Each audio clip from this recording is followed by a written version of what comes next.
taking a look at these cabins, how old do you think these cabins are? Would it surprise you to learn that these cabins were actually made and lived in as recently as the early 1990s?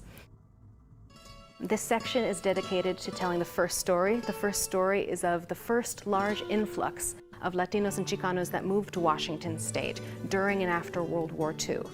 These first Chicano and Latino families were primarily and significantly migrant farm workers, and these were the types of living environments that they came to Washington State to live in. This section of the museum in this first story tells the hardships, the struggles, and the sacrifices that these Chicano and Latino migrant farm working families experienced when they first came here. The second story that the Seymour Museum is dedicated to telling is of the children of the migrant farm working families who first came to Washington State.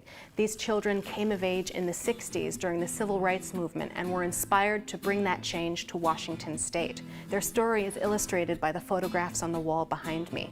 These children grew up to become significant and prominent leaders in business, in advocacy, in social justice throughout Washington State, and their contributions have paved the way for future Chicanos and Latinos to make more contributions.